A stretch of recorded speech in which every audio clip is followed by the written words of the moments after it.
Ladies and gentlemen, boys and girls, welcome back to the Woke Blokes podcast. Ryan Hassan here, joined as always by the ethereal Nick, the Sultan of Still Sutherland, who's just had to move places because he was sitting in the Agnes sun and he was radiating so much. I could feel his energy all the way down here in Melbourne. Angels were starting to sing, and I'm like, that's not going to work. And cry And into their wank vat. And doves were crying. Prince was there. There was a wanking vat. So far too much distraction for the podcast. So Nick's now moved into a bit of a less illuminous spot. Nick, how are you? I feel, it was wonderful there, and I really like the vibe over there. But the sun's going to shift over the next hour. It's going to be all up in the grill. It's going to get much hotter there. So I'll need to wear sunnies by the end of the podcast if you stayed there. This is correct. It will burn your cones. Your cones will melt. Oh no! What about my retinas and my irises? Yeah, they'll be the first to go. All right. Well, I need them because I've had blocked ears. I've only got one blocked now, but I've had them pretty much all week, and that's been a weird experience. I've been like, there was about 3 days there where I was kind of like a deaf person, and it was a really weird experience. You know, did you learn Auslan? I was no.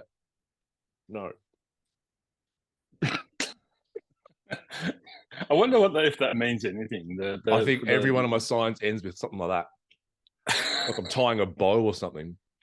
For listeners not watching on YouTube, Ryan and I are trying to sign language each other. And when I was in, we're probably swearing or something. I think in Vietnam. Was Vietnam or Thailand? It might be both in cultures. When you were back in there? Back in Nam, in my flashbacks, hang on.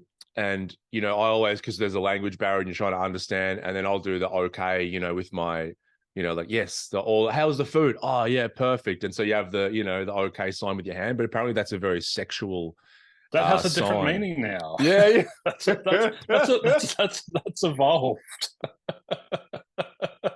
It's like that LOL, laugh out loud, I think. But everyone thought it was LOL, lots of love. I think we spoke about that in the last podcast. Yeah, the misinterpretation. Communication. Yeah. Nice little segue into today's episode there. Oh, we have a theme today.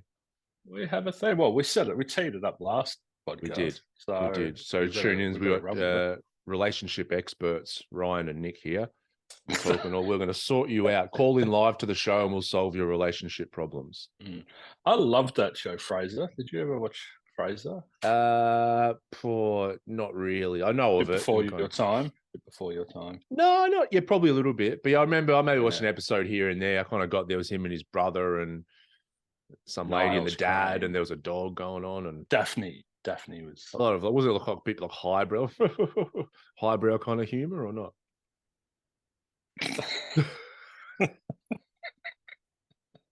I remember being a very little kid and everyone in the show's wearing suits and stuff, and I'm like, this is for me.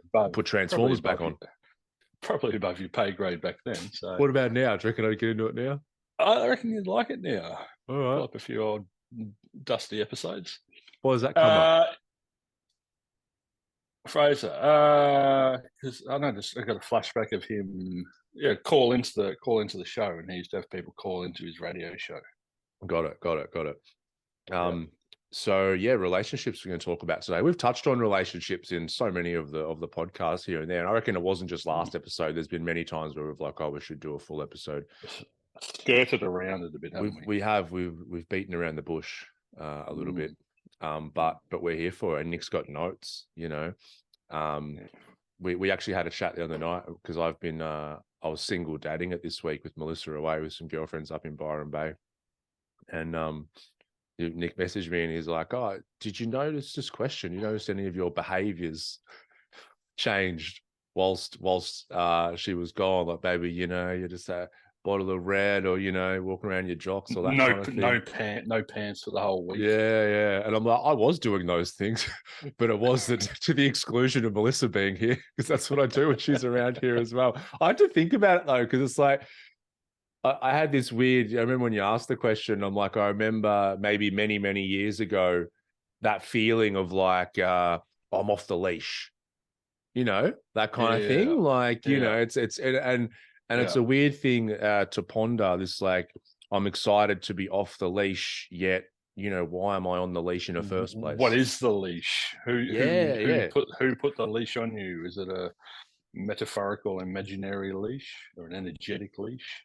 Yeah, and I go out to some social things here and there, and you can tell the guys who have that little metaphorical leash going on because they start getting they get so strange, and they get angry at other people who aren't like cutting loose as much. Like, are you guys going to fire up soon? It's like, oh, I'm just talking and having a beer. Damn you for being in a healthy relationship and not getting off the leash. It's like there's a countdown clock like happening in the background till the leash goes back on, and they're trying to just cause as much chaos until that happens. As soon as they put on that Lynx deodorant, off they go to the races. You and I play golf. You and I go on some golf trips, and it's very evident on those golf trips who's off the leash and who's not on the leash. So yeah, it's interesting. And I think I asked that question because when Melissa goes away for a week or Em goes away for a week, the dynamic does shift. The dynamic of the relationship does change just by the absence of one of the entities.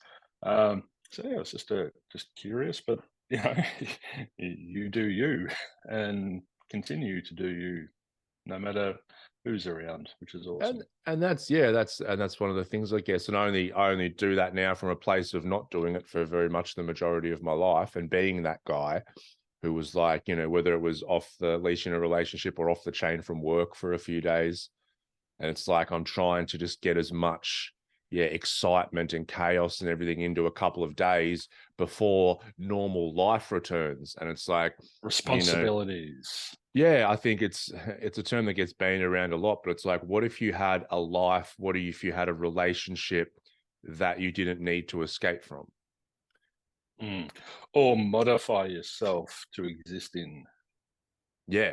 And that's what we're doing, is there's this authentic version of you. It's probably a little bit unhealed and unhinged and wants to get, have its quirks and traits and whatever. And then, it starts cohabiting with another person, and then it starts modifying, which I think we need to do to some degree. You can't take the model that you're using when you're single and run that model when you're in a relationship. So there is some modifications necessary, but you don't need to throw the baby out with the bathwater. You still need to do your things. Yeah, look, one thing that I've seen, we was discussing this and seeing it in clients over many, many years, is some of the best and most healthy relationships. We're going to talk about a number of different points which create a healthy relationship. But like we talk about, I guess, the nexus or starting point of a relationship, some of the most healthy ones are the ones that happen very much organically. I'm not out there desperately trying to seek a partner, because what happens, and you spoke about the modification, when I'm out there desperately trying to seek a partner, when I'm sitting down with someone who I think, hey, this might be a go here, this might be someone that I want to be with, I will then modify my behavior to try and be the person that they would want to be with. Yeah. And so we go through all of these contortions and changes to our the way we show up. And so then we do get in a relationship, and it's like I kind of have to keep up those contortions. Otherwise, I'm going to be a very, very different human being than this person first met. I made an effort for the first, second, third, fourth dates. First 6 months, you keep making an effort. You putting in all the work, and then you land them, and then they're like, "All right, I'm with you." And then it's just this relaxing, and it's just the gut falls out, the buttons pop open, and it's just this. Finally, I can just relax. And the other person turns, I didn't sign up for this. This isn't what I've been accustomed to. False advertising. Yeah, it's like pulling off the push-up bra, and there's just it's just like, ooh, hey, okay, ooh, that's different, that's new. Yeah, one of my favorite quotes on relationships by Michael Singer, and he says, if you got into a relationship to try and solve an internal problem of your own, to try and fill something up, then all you're doing is including another person in your problem. And then the relationship invariably has problems. And you're like, why? Well, it's like, it was founded on the basis of a problem. Of course it's going to have problems. So I think one of the notes you have there, Nick, is around, we have to be in a very good relationship with ourselves and a good place before we allow the process of getting into an intimate relationship with another human being to happen. Yeah, I think it's, I'm not a relationship expert by any means. Today we are both. We both are today. Today, excellent, awesome. It just makes sense that the healthier you are, the more integrated you are, the more grounded within yourself you are. That's what you're going to bring or offer to a relationship. So, a lot of clients ring or message us at Myndfit and say, "Hey, do you couples counselling?" We say, "No, we work with the two individuals separately." Because the health of a relationship is determined by the health of the two individuals co-creating that relationship. So I don't want to sit there and try and get them to figure out he said, she said, and who's right and who's wrong, and mess around and all that drama. I want to get over here and right, how are you operating within yourself? Where are you at on your journey, and what are you bringing to the table? If you are the type of person that just has high expectations of everyone, then your partner's going to be failing most of the time, and you'll start looking at them through these distorted lenses, and that's not going to feel very wonderful for them. So yeah, and a lot of that is like kind of goes against the societal way relationships are viewed, right? So ideally, from what I've learned, it's like, okay, let's two kind of individuals who are grounded within themselves. They know who they are, they know, to a degree, and they're very, happy with who they are and enjoy life. And then we meet another human being, go, hey, you're cool to enjoy life with. Maybe we should enjoy life together. And then we come together, and then we'll speak about obviously relationships being, work and having an intention. But then these two people come together and they start to experience life together. Whereas society tells us, part of us is missing and it can be filled by another person. Think of all the love songs, you complete me, I'm lost without you, I'm nothing without you. You filled a hole in my heart. Yeah, which is literally, listeners, you might have heard the term codependency. That's exactly what we're talking about. If I feel like I'm half of a person and this other person completes me to some degree, then I'm going to become completely dependent upon them and upon a relationship in general, because I won't feel whole as a human being. And once again, that quote before, it's like I'm founding a relationship upon a problem that I have internally. What can also happen though is you may feel integrated and whole and everything, and then you bump into this other energy source, and it's always revealing when two different energies come together. It will reveal stuff, and you can. I've had it before in relationships. I've been cruising along thinking I'm all good, and then I'm with this, and I start doing the most crazy erratic shit, and I'm just like, what am I doing? Where's this coming from? And this is, you know, don't know where it's coming from, but it's something's shifting, something's being triggered just by the presence of this person. So that's a lot. In the past, I used to try and change them, and it would be more convenient for me if they were different, so I didn't have to do any work. But that doesn't sort of last very long. So finally, you start learning that when you get triggered, which everyone will to some degree, that's where you go internally and work on yourself. And relationships are super stimulating environments. There's this constant, and then you add children into the equation, you add mortgages, you add blah blah blah. And if you aren't equipped to manage yourself, the first two parts of EQ, self-awareness and self-management, if you don't have those two locked down, you're in no position to have that social awareness and then relationship management. You can't help others or be there for others if you're not standing on your own 2 feet. So it's and it's so, and yeah, it's so interesting you say that, because as soon as the stresses build up, then things become adversarial. We had so many clients come in and they'll speak about their husband or wife or partner who we haven't met, and based on their subjective interpretation of life, it's like, my God, they're this angel sent from heaven and their partner's some sort of devil who's constantly trying to hurt them. And we would do these family support sessions where we would get the partner in, just sort of help give a session to them, explain, not with them there, this is individually, and say, hey, this is what your partner's going through, this is what we're trying to help with, how can we help you? And then you'd hear their subjective experience, and they're the angel sent from heaven, and the other one, and you're like, man, what's the truth here? And what you spoke about is so important. It's like both of them, all they're doing is trying to change the other. And they're stuck in that. And so both of them are building up resentment and anger towards each other because the other one won't change, but neither of them are willing to own, their part of it and get on the same page. Which leads to a quote I love and I use a lot with clients from Thomas Merton. The beginning of love is to let those we love be perfectly themselves and not to twist them to fit our own image. Otherwise, we love only the reflection of ourselves that we find in them. It's the ego. The ego doesn't like difference. The ego is constantly searching for itself in other people and everything. So there's another one here. This was we're flipping some quotes out. A great relationship is about two things. First, appreciating the similarities, and then secondly, respecting the differences. And that's a hard thing to do if you're attached to so many people go into a relationship in a state of insecurity. They're in this heightened state of anxiety. Oh, I'm not enough. I don't have enough. I'm not. There's all this pressure from the family. When are you getting married? You're 36. When are you going to settle down? When are you this? When are you that? So there's all this external pressure, and they're in this heightened state. And then all of a sudden, come into contact with this other energy source. There's a bit of chemistry that flares up, and I found you. You're the one. Yeah, the answer to all my problems. Now, Mum's going to be off my back, and I'm going to be able to have the white picket fence and all this stuff.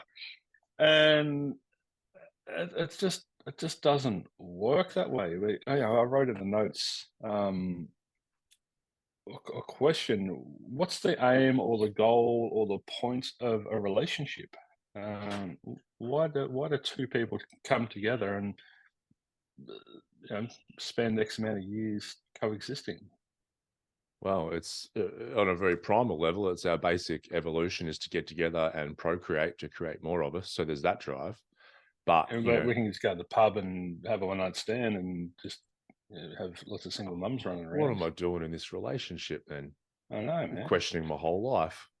I'm off to the pub at 9 o'clock in the morning. You reckon I'm going to find at 9 o'clock in the morning at the local pub? Quality. That's what you're going to find.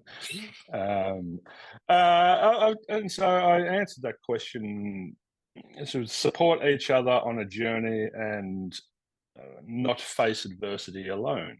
So we're on a journey, and we're all on these individual ships. I'm on a pirate ship. And we're sailing the high seas and whatever, and it gets a bit boring, gets a bit lonely out there. So someone, you see another ship, and hey, we get along, we have things in common. That's great.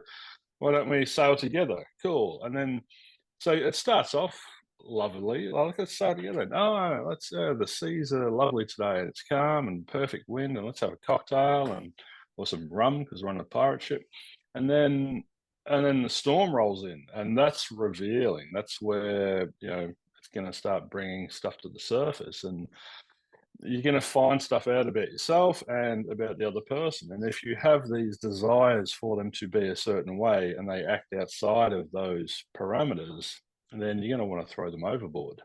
And walk the plank. Yeah, and that's I don't know how that works. Like, well, you spoke about before.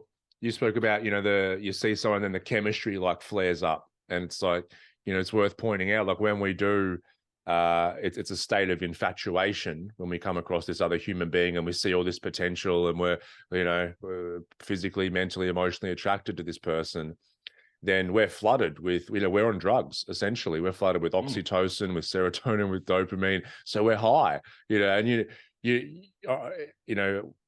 Bruce Lipton calls it the honeymoon effect. When it's all new and there's these new possibilities and this love's in the air, and even you'll hate your job one week and then all of a sudden you're whistling on the way to work, talking to people on the way because you've got all these, new chemicals going on. And then after somewhere between, I guess, 2 to 3 months, that wears off and you come back down to baseline. And so all of a sudden you then have to look at your partner and they look at you and it's like, oh, do I want to do this? Especially if they've been making the effort, putting on the makeup and, going to the gym and working out. And if they've been really making an effort to, which if you look to the animal kingdom, there is, a lot of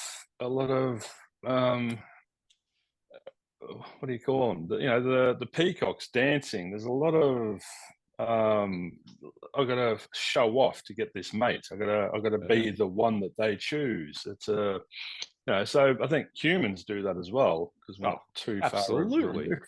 We're not too far removed from the animal kingdom. We must remind ourselves, not that far off throwing shit at each other, and so we get into these. Oh, I'm gonna do whatever it takes to attract this mate, and then we do that, and then it's like, yeah, got him, and then we stop the dancing, we stop ruffling the feathers out, all of that kind of stuff. It's so funny. Sorry, you just made me remember like a David Attenborough documentary, and they were doing the different mating of animals, and there was a sloth, and it's interesting because most species, it is the male, like the male peacock's the one with the bright feathers. They do all this dancing and noises. The sloth, the female, she went out into an opening and she makes a call, which means, hey, I want a mate. And so she makes this, sloth growl. And then I follow this sloth who might be like only 50 meters away, but that's a fucking long way for a sloth because it's so slow. and it follows this journey, and this sloth, it has like the music and the great cameras, and it's trying its hardest to get there, but it's so bloody slow. And then it finally gets to where she is, and she just took off with another sloth, and it just shows him like looking around. It was so funny.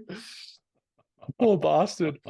My heart breaks, man. And so we get to this stage, and that's why so many relationships, end after like 3 to 6 months, because the chemistry returns to baseline, and then all of a sudden we start to take on responsibilities together. Like you said, we might start to move in together, see more of each other, joint bank accounts, all of that kind of stuff. And then every time a stress hits us, so the ship analogy is great. Every time the storm or the waves come, I've seen it time and time again in myself and other people. It's like we both look at the storm and go, adversity coming. And as soon as the adversity feels like it's getting too much, we turn away from the storm and look at our partner and start to blame them. And so they become our adversity. What are you going to do? What are you going to do to fix this? What are you going to do to make this better? We shove all the responsibility onto the other person. Yeah, and that's why intention's just so important. Like, Melissa and I just have an intention that, we love each other. We're in this for the long haul. We don't need each other, although we want to be together and stay together. We don't need. And we're in this for growth. We want to grow in the relationship and be better people. And we know that we're going to have disagreements. We're going to have arguments. But if the underlying intention is just one of love and respect and growth, then we can come back to that no matter what storms arise. And we still, I lose myself all the time in little surface level shit. And I get, I have a little tantrums and all that kind of thing. You wouldn't believe it from me, Nick, would you? It's unbelievable. No, I know. I thought you were just the whole shock to the system, but no. Joseph Joubert, the aim of argument or of discussion should not be victory, but progress. Oh, I haven't heard that one. That is absolutely fantastic. That's amazing. And it's so simple. But, go back to the Myndfit pathways, the constructive and destructive. The destructive one loops back on itself. And that's what the problem's not the problem. The problem is people try and win or be right or get focused on what the problem is instead of what the solution is. So they get stuck in this destructive loop. And they just go around in circles, and then the relationship starts to stagnate. The communication stagnates. It just deteriorates. The fabric of the relationship starts to deteriorate. All the while, they've got these completely hilarious and unrealistic expectations that the relationship should just be fine. I don't know. There was chemistry there.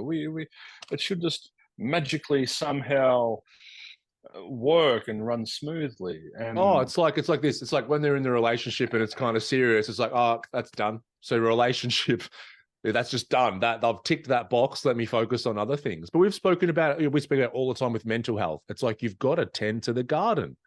Otherwise, the garden will get overgrown with weeds. Physical health. You don't go to the gym, get in shape, then never go to the gym the rest of your life and eat shit, or you'll get out of shape again. It's the same with relationships. You get out what you put in.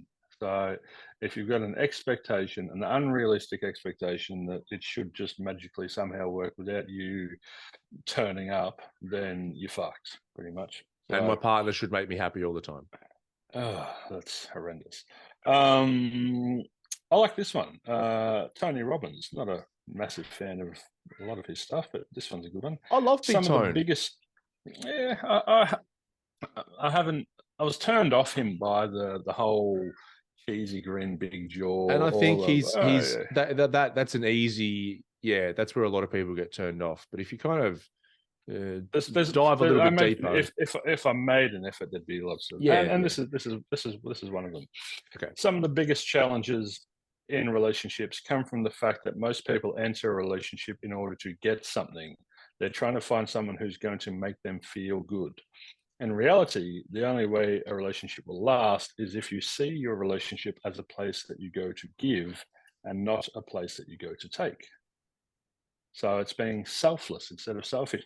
But this is an issue. If two people bump into each other and meet, and they haven't learned, or they're not trained in the art of meeting their own basic needs, if they're not emotionally self-sufficient, as soon as they come in contact with someone else, they're going to fall immediately into a codependent relationship, and they're going to become needy. And oh my God, what can I get?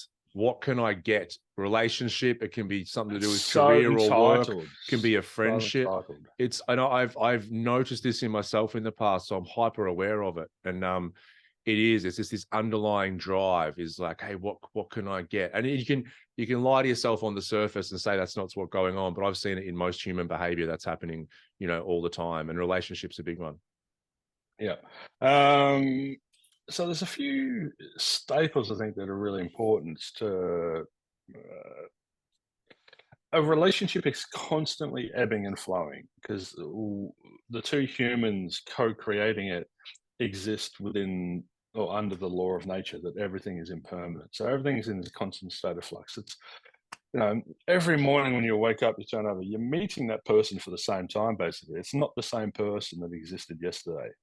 So it's really important to learn how to sit in observation. That documentary, My Octopus Teacher, and the bloke, there's a whole many oceans in the world, and he went to the one same spot every day for a year and just sat and learned. And instead of it being a rock and a fish and a shark and a seaweed and an octopus, he suddenly saw how it was all interdependent and how the dance of it all. And that only came about by him sitting and just watching. And the quote I love the most, I think, about relationships is, well, not even relationships. Well, it is. It's relationship with the self and then others. Is that understanding is the cornerstone to love.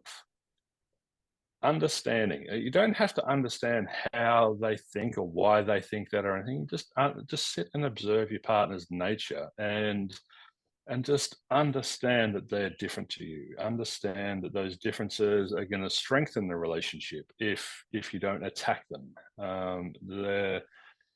Understanding that some days you're going to feel close and one, and your heart is beating the same, and then 2 weeks later you can feel like you're married to Hitler. It's just going to be that much of a contrast. What's Hitler like at washing up? Is he any good or not? Does he do the washing? I don't know. I think he has people do that for him. Very angry sex, I reckon, with Hitler. Schnell.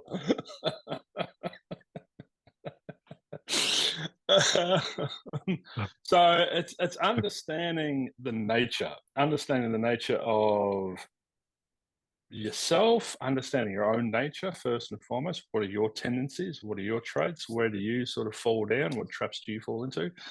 Understanding the nature of the other person and allowing them to exist as they are. Understanding the nature of the relationships and how it just all moves around. Because if you go into it with the blindfold on, you know, shit metaphor. If you can't see what's coming or where you're sailing or who you're sailing with, you're going to run into rocks a lot more than is necessary. Yeah, yeah, and you spoke about that, sitting in observation and change, and relationships will change, individuals will change, and it's their right to change. We're so resistant to it that and this will tie into a topic about when I guess one person in a relationship wants to do a lot of deep work on themselves and the other one doesn't, and that can cause problems. Which is a juicy one. But we sit in this place and we might wake up and our partner will like, oh, this isn't the same person they were 5 years ago. And it's like, yeah, that's fine. Like, they're allowed to change. So are you. So is the I hope relationship. they're not the same person they were 5 years ago. Yeah, that's right. I mean, what a waste of 5 years, And so, I literally had a client.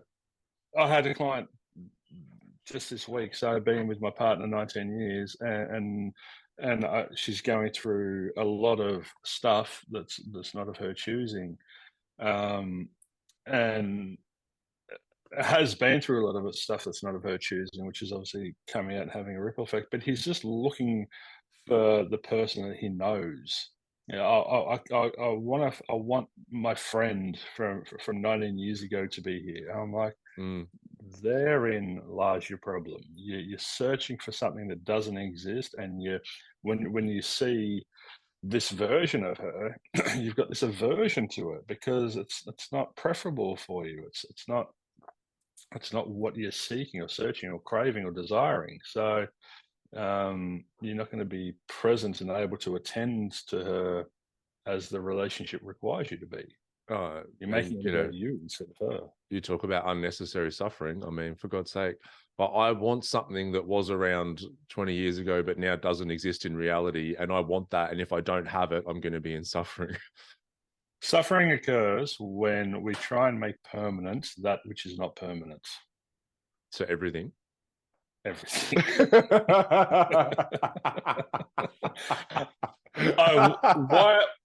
Why am I hitting the ball sideways? Why aren't I playing? I flushed it last week. Why aren't I hitting it well this week?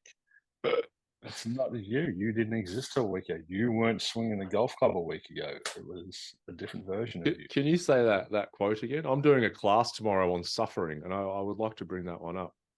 Why aren't I a guest speaker? Sorry. Might need you on after this. Because you don't suffer enough. I'm going to suffering. Yeah. I have an attachment to being a guest speaker. Suffering occurs. Suffering occurs when we try and make permanent that which is not permanent. Thank you. And the law of nature, obviously, is that everything is impermanent. So, yeah, brilliant. Yeah, humans are hilarious. We're the funniest creatures because we walk around thinking, oh, we live outside of these universal laws. And, I'm not going to age, or you're not allowed to change, or it's just, we are the most irrational creatures on this planet, I think. Yeah, anxious monkeys, very anxious monkeys. And I like it. So the Arctic monkeys, or no, different, very different. Okay. Oh no, they're a band. Sorry, they are anxious monkeys too. I don't want to speak on their behalf, but we all are. And so we're resistant to change, and then seen this a lot over the years. I'd love to get your take on it. Is when one person in a relationship is finally like, enough's enough, whether it's in the relationship or their own personal experience of life and being human. I want to start to do some work on myself. I want to understand a little bit more about this existence and how I can have a better experience of being a human being. And so they start to do a lot of deep work. They start to think differently, feel differently. They process things from the past. And then naturally, that will change the relationship dynamic, and so that's also going to trigger. It's also going to trigger the other partner, though. Yeah, so I've seen both sides. It's like, so the other partner is triggered and goes, oh, you're doing this work and I guess I'm a piece of shit, or blah, blah, blah, or, that kind of thing. Or the person doing the work they gain all this new awareness and start to go, oh, now I'm just noticing how my partner is doing A, B, and C, and it's because of their childhood, and they get a bit holier than thou. And then sometimes both of those things, will happen simultaneously, which really causes a lot of disruption in a relationship dynamic. Yeah, we see it a lot. Obviously, someone comes in. A lot. I love the theory that a lot of people are in therapy to deal with people who won't go to therapy. So, I'm being deeply affected by this unhealed person. How do I survive this? Yeah. But a lot of people come into into Myndfit, and because either they've been deeply affected by things and don't feel their authentic self and aligned and their best self, or they're just really keen to evolve, and they know that there's a lot more we can do and be. So they come in sort of more proactively. Either way, they start doing the work, and you're right. They can start looking at their partner and seeing all the deficiencies in their partner. Three months of bit of self-inquiry and a bit of work, and they're like, oh, look at you still laying in bed at 7 o'clock and on your phone in the morning. Yeah, look at you. Mm. That's not healthy. That's not. And for those clients, we smack them over the knuckles and tell them they're doing it wrong. You can't use this to hurt other people.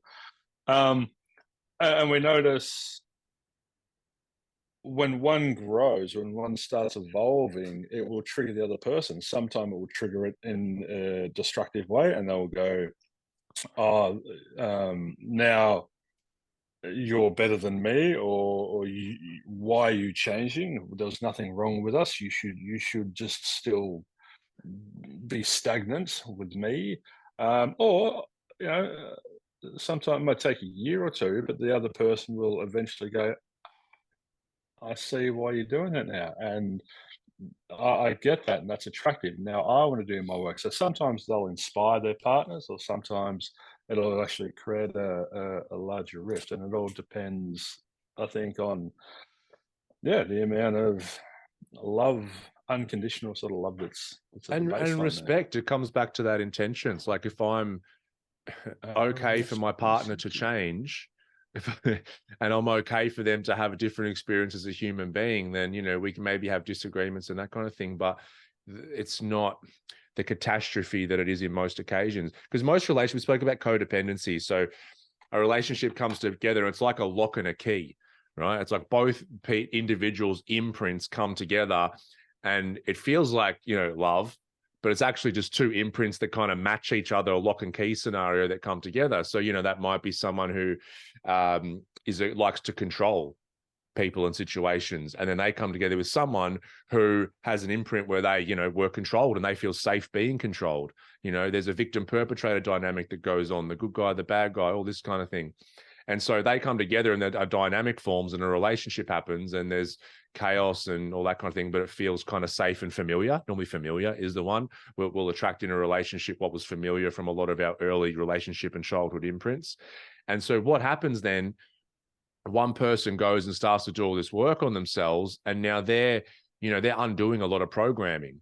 So let's say if they're the key lock, then that starts to change, and all of a sudden things don't come together, as they Not the did same before. combination. Not the same combination. So, when the controller goes to control, and then normally they would just submit and fawn to that response. Now, all of a sudden they're standing up and assertive. Then all of a sudden there's a massive shake up in that dynamic. And so a lot of relationships, and, I've seen many that survive and they can thrive when both people get on the same page, but a lot of relationships just won't survive that. And that's just the harsh reality of it. Mm. Yep. I was just thinking back to Ram Dass talking. I don't know if you've heard of him. He's got some curious thinking around this No, sort of you'll have to stuff. fill me in on your rammed ass. Pun intended. Does Melissa love being with a 13-year-old? Sometimes. And not so much. I go from a 13-year-old to an 83-year-old real quick. Yeah, I do. I fluctuate depending on whatever's presented. It was really interesting. It really stood out. Ramdas was saying a lot of people say, I love you, but they're using love as a verb. And instead of I am in a state, and that state is love. And there's no terms and conditions on that. It's not about I love you because of X, Y, and Z. It's just and I think lead with wonder, not with intellect. A lot of people are in their heads and in having a very intellectual relationship in which the ego is predominantly present. And when someone starts doing the work and starts getting a healthier ego and a healthier relationship with their ego and in their heart space more often without so many attachments and desires, that combination can really struggle because one person's just I'm just loving you as you are, and the other one's like, oh well, but I want you to be how you were because that was more convenient for me, and it creates a lot more work. So I think sort of one in all in tends to be better. It's if one person starts going on a journey, it really just helps and assists the relationship. If the other person joins them on that journey of evolution, because all of a sudden you see these two people in the heart spaces more often, there's nowhere near as much conflict, there's nowhere near as much drama, you don't have to work on the relationship so much and put out fires because you're not starting so many fires. Dr. John Demartini, he defines love as the synthesis and the complete acceptance of complementary opposites that are happening in every moment. Right? In the head.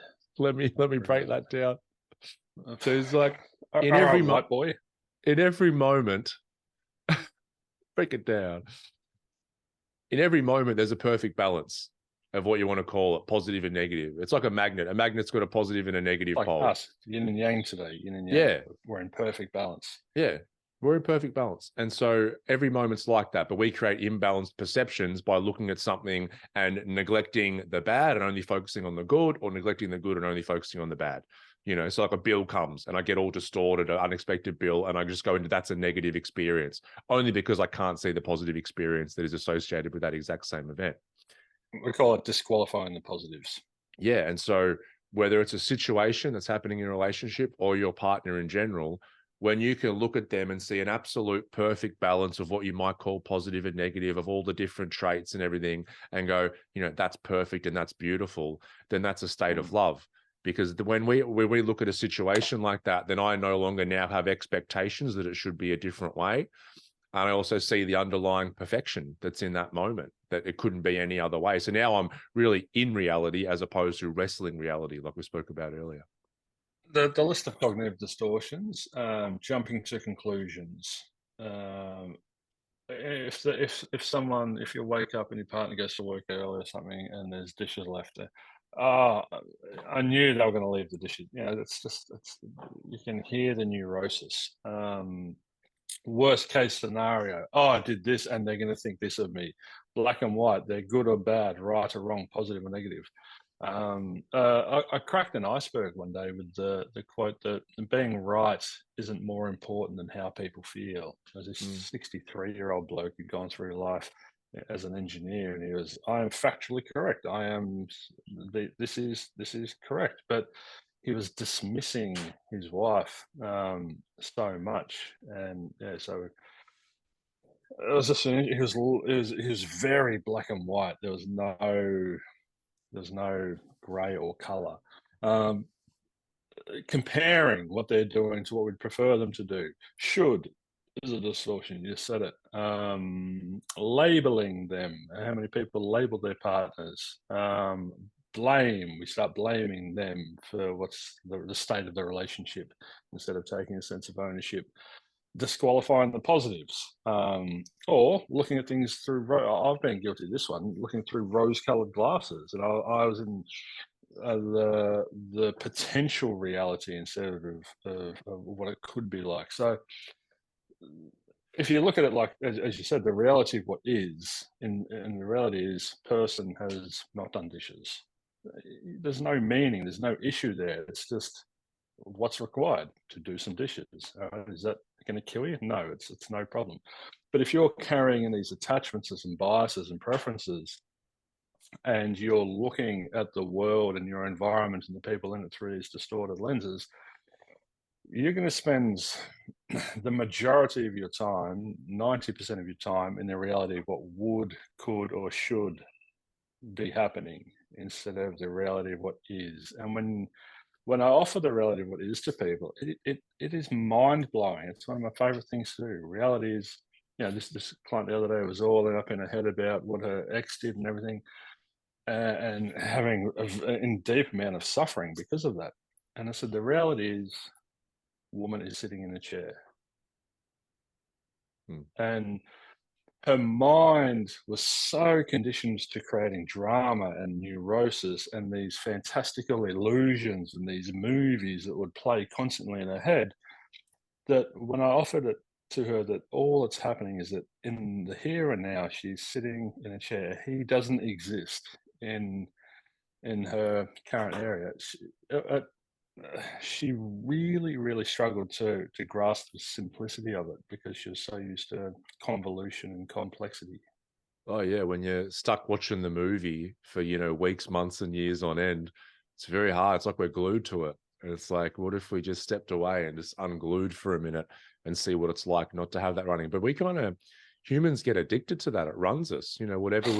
Whatever we, resent or infatuate with just plays on loop in the mind and just runs our existence.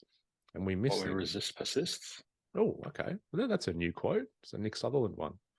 Never heard that before. No. I'd have stolen it from the Centre for Healing, We stole because it you're from the only person that's ever said that. Yeah. I used to, when I first started out, I'd come with these great ideas, and then I obviously hadn't come across as much information as I have now, and then I'd come across something and I'd learned someone else had written it. I'm like, oh, fuck, really? And my ego was like just deflated. It's like I thought I'd just found this universal truth that no one else had found. And then got 5 other books of people like 1,000 years ago who worked it out. I started listening to Ram Dass, and I was just like, "Oh my god, that's other people are doing this. How wonderful!" We started the center and we were doing, our method, which is now like root cause therapy and everything. And we're like, fucking this and that and groundbreaking. And then we got some book on like the ancient Aboriginal healing, from thousands of years ago. I read the book. I'm like, that's pretty much what we're doing. It's so awesome. So real life context with this. Em and I moved to Queensland. We moved out of our comfort zone and 4-bedroom suburbia with conveniences at our fingertips and luxuries like hot water or running water or flushing toilets, or a couch. And we moved into a caravan for 9 months. And then there was a lot of running 2 businesses and trying to renovate and develop a property and blah blah blah. And there was a lot of pressures that we weren't conditioned to. So have a think about it, 2 foundations, 2 concrete blocks. If that concrete isn't formed and set properly, when you start putting a lot of pressure on it, it's going to start, the weak spots are going to start to be revealed. It's going to start to crack and crumble and disintegrate. So pressure, as we've spoken about, is really healthy. It's really necessary and important. Sorry, I'm boring you. Ryan just yawned. And it's really important. A healthy amount of pressure is very important for our growth and development. But too much pressure at once is going to be catastrophic. So we thankfully had enough self-awareness, and relationship awareness to sit down and go, all right, this isn't sustainable. This isn't healthy. This is too much. We need to rest. We need to recover. We need to spend time hanging out together. We're at opposite ends of the spectrum. She's in town all the time, and all she wants to do is be at home, and I'm at home all the time, and all I want to do is go into town and socialize. We're living very, very different lifestyles at the moment. And if you don't have the communication skills, and if you don't have if you don't make the efforts to come together and sit down without resentment or without blaming or labeling or judging or criticizing or condemning, if you can't sit down and say, hey, this is our current reality and it doesn't seem to be working for us, what changes can we make? If you can't be adaptable and solution oriented, then you're just going to go round and round in those circles and end up coming apart at the seams. Yeah, we finally got to the point. Surprised I only yawned once. No, it's a good point. Yeah, look, one of the things. Don't give me good point. Own it, buddy. Own it. No, it was. My yawn was nothing to do with your story. It was just. I know. I was being so yeah, like start to maybe come together with your partner and just say, hey, what's the intention of this relationship? Where are we at right now? Where are we going? Melissa and I early on, we had this weekly. We've had put it in the calendar. We're pretty regimented. We had it in the bloody Google calendar that we'd sit down, go through this sheet on our relationship and talk about our relationship and how we're going individually and in the relationship and work out how we can, and that became became a habit for us. So we don't have to do that and schedule it now, but it's very natural to just communicate. And so when, we have this intention right now, we're raising our son, we're, building a business, we're also trying to have fun, but we sit down and we talk about it. When one of us is getting in a bit of a funk, the other one knows immediately and just says, what do you need? Melissa will say it to me all the time. What do you need? Pretty much golf 9 times out of 10. But, and for her, it'll be something different. But that communication is just, it's so incredibly important. And maybe you sit down and, laughing is one of our big ones. And we'll notice if there's not as much laughter in the house. It doesn't happen very often, and so maybe in your relationship, the laughter's gone. So sit down and talk about it. How can we incorporate more laughter back into this relationship? Because we've got to be having fun along the way. Well, that's one of our basic human needs, and that's where it comes back to self-sufficiency, empower, belonging, freedom, fun, survival. If you're not meeting your own basic needs and light within yourself, if you're carrying a heaviness and around you, that's what you're going to put into your relationship. So the relationship's not going to be fun and light. I had some thinking before. Em and I had to, it goes back to that lead with wonder, not with intellect. Em and I had to really figure out that we operate within ourselves differently. I'm a painter and I'm an external processor, and she's a pointer and she's an internal processor.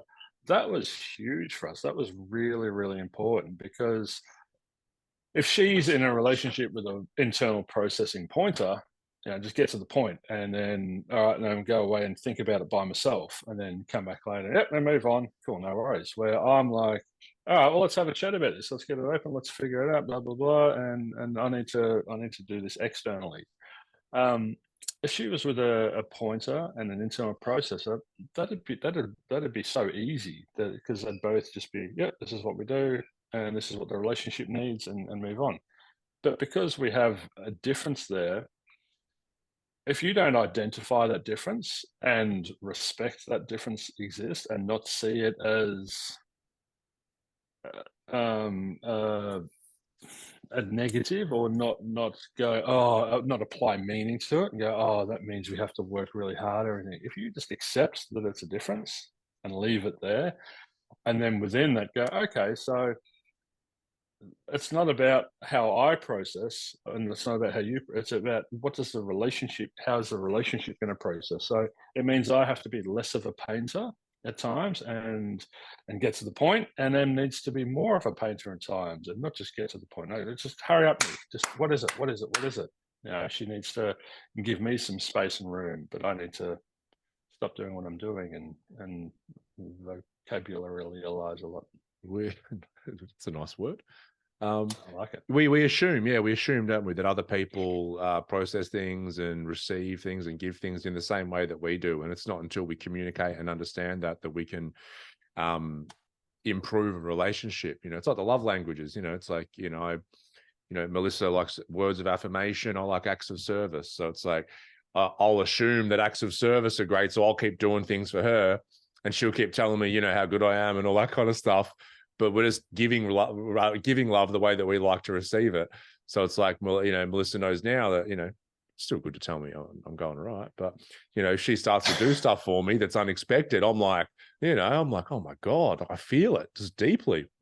So, I remember saying to Em, I remember saying to Em, let me love you in a way that I love. Mm. And she couldn't get her head around that for a while. And I had to not be so rigid with that as well. I had to modify and, okay, I need to love you in a way that you receive love, but also in a way that I give love. And so it was that figuring out what that looks like. That needs to be a new model. Yeah, it makes me think of like a dynamic as well. This is more like the classic ones, kind of like father-daughter kind of thing, and the class man of yesteryear and generations gone by, and not showing their emotions, and they grow up and just work, and they don't really know how to express love like verbally. That they barely know how to explain their own emotions. So like buy their daughter or their son shit. And like that's the only way they know. It's like, well, if I go buy them stuff and all that, then that's how I love. And then the daughter or the son is like, I wish they just like hang out with me or just tell me that they love me or whatever it is. And they just, there's a complete misstep there. And it's only until they, get much older and become adults themselves and go into therapy and like, oh my God, my father was incapable of expressing love in any other way. Which once again is just this breakdown of understanding and communication. He didn't do this to me. I wasn't traumatized by we spent some time in dad shoes, and that was his capacity. He did his best. Yeah. But interesting because kids spell love Time. Mm.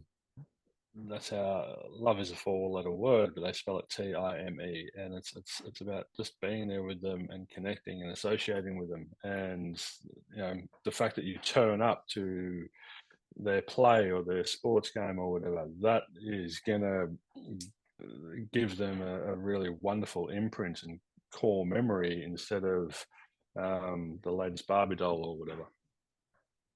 So true. Turn up. You just got to turn up for yourself, turn up for your relationships, turn up for your people. Just keep fucking turning up. Don't be lazy. Turn up. That's the overarching message. Don't be lazy. Turn up. Don't be lazy. You get out what you put in. You can't realistically think that your relationship's going to flourish and be wonderful and a safe space for you to coexist with someone if you don't do the fucking work. Do it. Do it, you bastards. All right, that's relationships. I reckon we've saved probably 13 marriages today. I was going 16. So 16. All right. How many in Finland?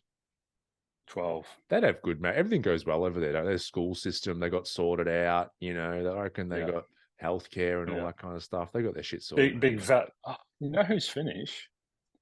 Sami Välimäki, the big Finn, our golfer. Oh, okay.